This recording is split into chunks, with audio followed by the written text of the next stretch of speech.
There are three things that you need to know about VVVVVV. The first thing is that no one will believe you when you tell them there's a game called VVVVVV, even when presented with proof in some cases.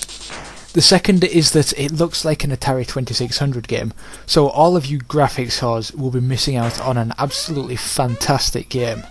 And the third thing is, well, this is an absolutely fantastic game. VVV, etc. is a two-dimensional platformer that doesn't just look like it was made for an Atari 2600, it plays like it was made for an Atari 2600 controller. If you find modern games too complex and long for a return to the days of Pitfall and Moon Patrol, VVVVVVV is the game you've been waiting for. All you do is move left, move right, and jump.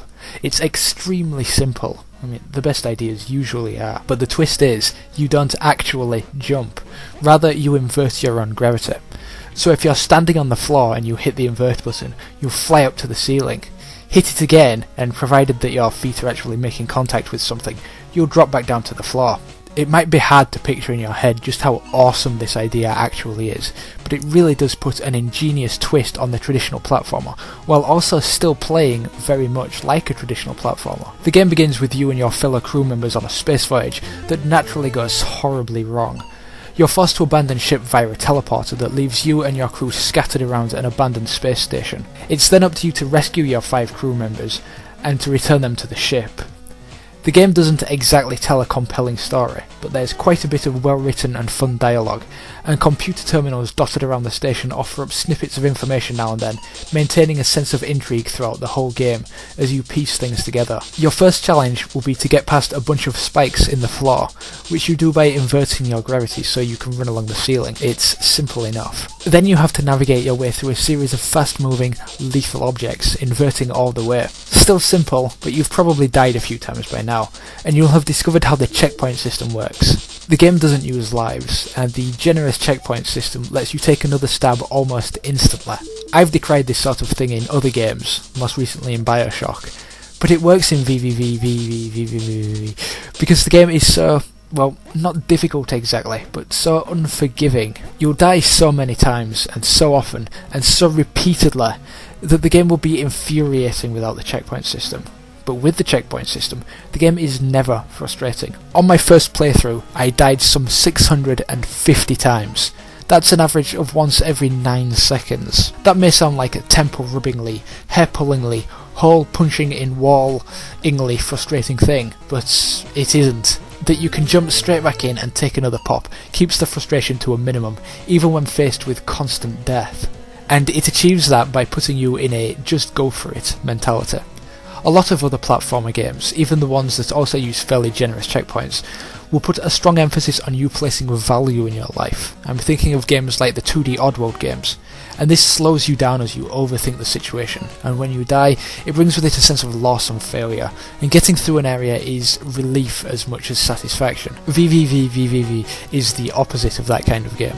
It encourages you to not only not overthink, but to not think at all, rather to just go for it, and if you die, or rather, when you die, just try again. If you can accept that, and I know some people just can't, but if you can, VV is just tons of fun. A trial and error platformer that is consistently fun is a rare accomplishment indeed. The game strikes a perfect balance of generosity through its checkpoint system and difficulty through its canny level design.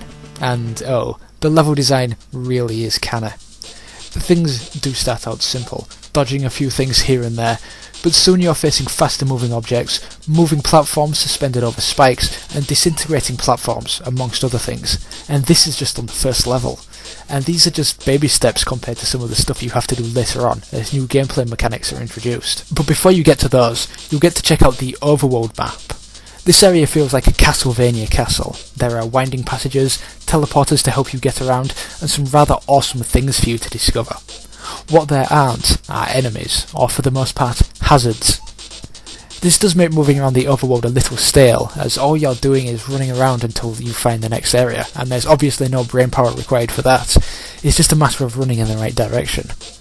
On the one hand, it's mostly gameplayless padding in what is still a very short game, But on the other hand, it gives the game a truly open, non-linear structure, which is always a good thing. There are 7 or 8 levels in the game that you'll get to through this overworld. Some can be done at any time, others come specifically after something else. Many of these levels introduce new gameplay elements, like the trampolines that automatically invert your gravity when you touch them, or the conveyor belts that speed up your movement in a particular direction. You'll also have to deal with labyrinthine levels, where leaving one side of the screen brings you into the same room on the other side of the screen, and with a companion friend who follows you to his doom unless you can successfully help him navigate the dangers of each room. The game is built around so simple a concept, but the gradual introduction of these new mechanics keeps the game both interesting and challenging from start to finish. Just as you master the intricacies of guiding a companion through a death maze, you have to figure out a completely new mechanic, and then another new one. It's got kind of a Super Mario Galaxy vibe to it, which is obviously ridiculously high praise. I mentioned the game's short length a moment ago, but that's not a condemnation. VVVVV is only about 90 minutes long unless you're into collecting hidden objects. That might add an extra hour or two. But some ideas just naturally lend themselves to bite-sized chunks, and while I have a feeling that a fair bit more can be squeezed out of the gameplay concept, VVVVVV ends on a high point without a single truly bad minute. I mean, the overworld isn't great, but it's hardly bad. Now, the visuals.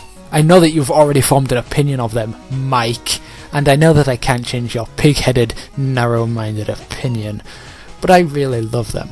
Coupled with such magnificent gameplay, it feels like a subversive, if not so subtle, challenge to the graphics whores, who form by far the largest section of the mainstream gaming populace. A, hey, come play this awesome game, if you dare, sort of thing. Because it might just change your mind, or rather, open it. And on that level, I really did enjoy the visuals.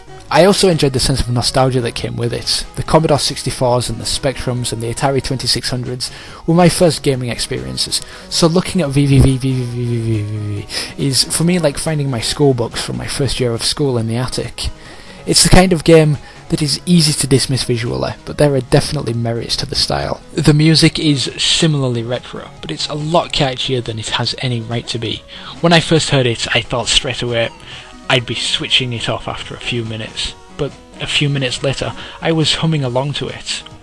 It's not spectacular or anything, but it's really catchy and it's really hummable, and it definitely enhances the overall game experience. VVVVVV is an excellently designed, superbly polished, mind-bending platformer, and the fact that it also works well as a fuck you to the graphics whores makes it extra satisfying. It's a short game, and some people just won't ever be able to enjoy the constant death gameplay, but for those who can embrace it, and can embrace the Atari 2600 visuals, VVVVV is an essential purchase.